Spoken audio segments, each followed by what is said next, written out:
Yep, so we'll just roll right into it. The law of action, moving into life. No matter what we feel or know, no matter what our potential gifts or talents, only action brings them to life. Many of us understand concepts such as commitment, courage, and love, but we only truly know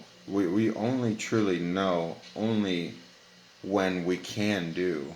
Doing leads to understanding, and action turns knowledge into wisdom. You can't cross the sea merely by staring at the water. Ribandar, how do I say this name?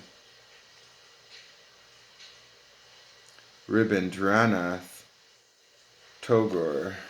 Emerging from the valley, we climbed a short, steep incline and ended up on a rise just above the sage's hut. My stomach growled. Except for a handful of berries I hadn't eaten in nearly 2 days. Just then the sage announced, "It's time we ate." "Funny," I said. "I was just thinking about that." "I know," she said. "I could hear your stomach rumbling." Smiling, she led me to a garden she had cultivated. A brook flowed through it, which she had used to irrigate the colorful herbs, fruits, and vegetables growing there. Pick whatever appeals to you. We cooked squash and potato, spiced with bittersweet parsley and some other herbs I didn't recognize, served with a fresh salad. As we sat down to eat, the sage spoke of the law of action. "You can't eat good intentions," she began. "I prepared this meal. I cleared the land, dug the soil, and sowed the seeds before reaping the harvest. It takes more than dreams and good intentions to live in this world. It takes action." As we ate, she told me of an incident from a former life, I suppose. I didn't always appreciate the difference between ideas and action, said the sage. As a young scholar in India, I learned a valuable lesson. At the time, I came from a privileged family, spending most of my time reading. One day, while on a journey, as the boatman took me across a wide river, I described to him how I had gathered all my knowledge. The boatman listened attentively. Then, after a time, he asked me if I could swim. "No," I replied, "I cannot." "Then I'm afraid your knowledge is wasted," said the boatman. "This boat is sinking." We both laughed at her point as her point struck home. "Well, what happened?" I asked her. "Oh, I drowned," she answered. It was a lesson I would never forget. The world is a realm of energy and action. No matter what you know or who you are, no matter how many books you have read or what your talents, only action brings potential to life. Philosophies impress and ideas abound, but words, no matter how elegant, are cheap. It's easy to speak about commitment, courage, and love, but doing is understanding, and wisdom grows out of practice. I followed her as she walked to the far edge of the garden, climbed some boulders, and surveyed the expanse of forest below. "Many people would enjoy such a view," said the sage. "They might aspire to make the climb and might desire the satisfaction of standing here, but they didn't reach the top or enjoy the view. And we are, not because we are smarter or stronger or more deserving, but because we made the climb. Only those who make the climb get to enjoy the summit." That reminds me of a Khabib quote that I just posted where he says, "Climb the mountain so you can see the world, not so the world can see you." Later, as we returned to our meal, the sage observed, "Taking action has never been easy in this world. Forces of doubt and inertia are everywhere, even within our mind and body. Turning ideas into action requires energy, sacrifice, courage, and heart. Because to act is to risk. We have to overcome all the good reasons to put it off, to let someone else do it, to remain in the easy chair of good intentions. but the law of action delivers the same message again and again. It's better to do what is best than not do it and have a good excuse. It seems to me that just getting out of your bed in the morning takes courage, so everyone applies the law of action.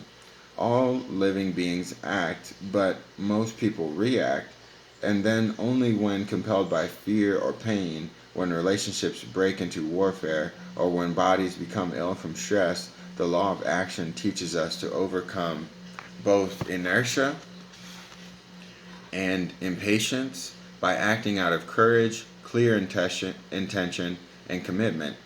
So, how does one overcome inertia? By acknowledging the three fundamental realities, she replied.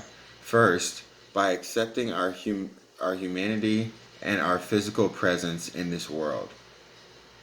Second, by realizing that no one is going to live for us and that we only grow stronger from our own efforts.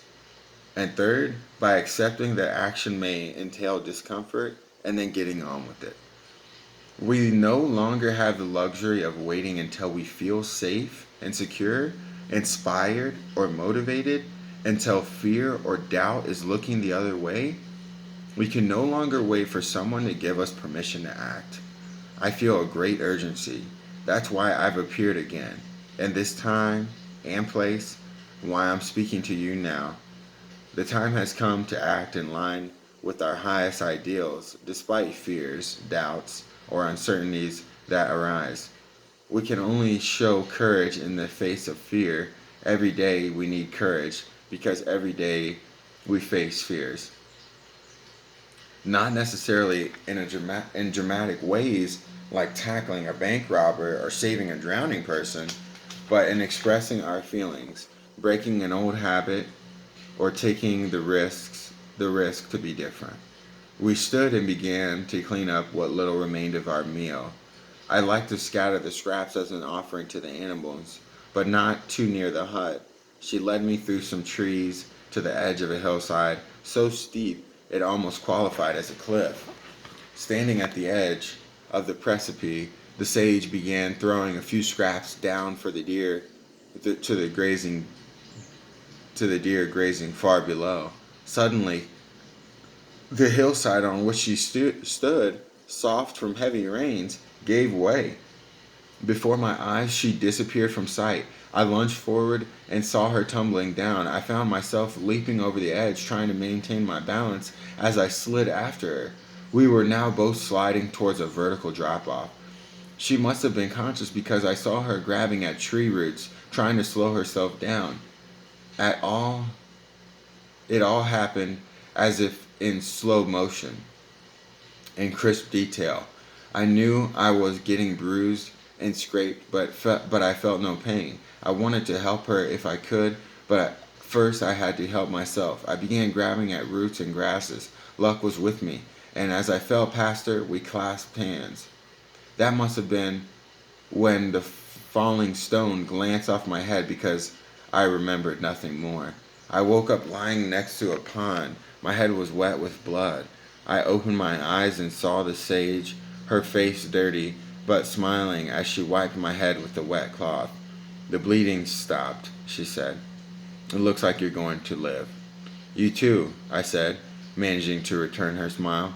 Later, in the chill of the evening, as we huddled by the fire back in her hut, I reflected upon what had happened, and fear finally hit me.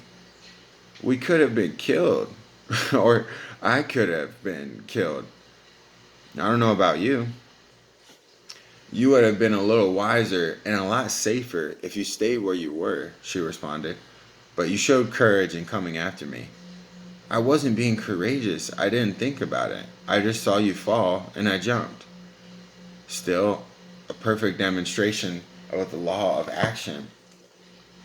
If you need any further demonstrations, I'd prefer throwing rocks at trees. She smiled. Sometimes these things happen. Well, it must be your year for falling down hills, I said, referring to the earlier fall she had told me about. Do you think it's a sign for me to live closer to sea level, she asked. Then, more serious, she added, it could have gone the other way. You might have gotten yourself killed. Your impulse to help was both commendable and short sighted. What? You assumed I couldn't help myself? Well, you did look like you needed a little help. And so I did. Still, be aware that every law contains the seeds of its opposite. Sometimes compassion demands action, but this law also teaches the wisdom of remaining still and quiet, the action of non action. Like meditation, I said? Yes, there's time for action and a time for stillness. You can sometimes show the greatest courage, patience, and wisdom by remaining still, even when compelling desires or impulses urge you to act. How can one know when to act and when to be still? Those who tend towards inertia or fear need, I'm sorry, those who tend toward inertia or fear need to focus on the will to act bravely and decisively. Those given to impulse, speech, or action are wise to stop, take a few breaths, and observe their impulses without feeling compelled to act on them. In any case, listen to the wisdom of your heart, then you'll know when to remain still and when to seize the moment. After that, we sat together in the stillness of the evening, staring into the flames as the fire's warmth drew out the soreness of our recent adventure. As the evening grew dark, weariness pulled me towards sleep. I lay on my side, gazing into the flames and listening to her voice. Fire transforms matter into energy, reminding us that all things pass and change. In the end, we are each consumed by the flames of by the flameless fires of life. So act bravely, traveler, while you still have the time, while you still have a body. After that came silence. And the next one is the law of cycles. So yeah, pretty good. The law of action, knowing when to act, and also knowing when to not act. When to be still, like knowing when to speak up and really and when to be receptive and to not say anything and just listen.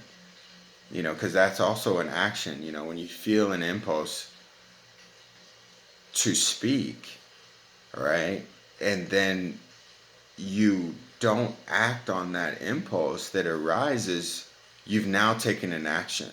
And from the outside looking in, it might look like nothing is happening, but something's happening. You're choosing to not speak in that moment, or the other way around, you're choosing to say something. It's really quiet. Sometimes, like, my coach will get through the whole explanation and he'll be like, okay, or like, all right, like, just like, do you guys understand? And nobody says anything. So in that moment, I'm like, yes, sir. Yes, sir. And to kind of like not unnecessarily fill that gap of silence. Because one, he's calling. Like, do you understand? Like, does that make sense? Do you need to see it again? Like, so he's calling. He's not calling to one person in particular. He's calling out to the room. Anybody can answer. But you notice in the silence that nobody's answering. And you also notice in the silence, that a voice comes up in my head that's like, yes, sir. And I just, I fill the space, not because it's unnecessary, but because it is necessary. Because my coach is calling out and he needs somebody to call back. And also because everybody else who's too afraid to answer back, they're like, maybe they're in their head. Maybe they're being introspective at the time, whatever the reason. Maybe they don't feel like they should speak up, Each person is their own person. But I feel like speaking up at certain times can kind of break the ice, right? To be like, hey, we're all just trying and failing, trying and succeeding. We're all just here to learn, right? We're all here to get better. You know, we're all here for a similar reason. To improve. And and what that takes is taking what that leads to is action. It's you know in wrestling they refer to it as certain types of action. Like, yeah, this, you're looking for hip action, you're looking for, when you hit your back, you have to scramble. There can't be a stop action. you know um, It'll be like, you get taken down, and as soon as you get taken down, boom, you need a post and you need to get back up, right? If you get taken down and you don't scramble, you don't act, your understanding is going to be, when I get taken down, it's hell, right? Like, because you don't have any experience of what happens next. Because if you take action, something else is going to happen, you know? So, but yeah, love you guys. I gotta go. That's it for the video.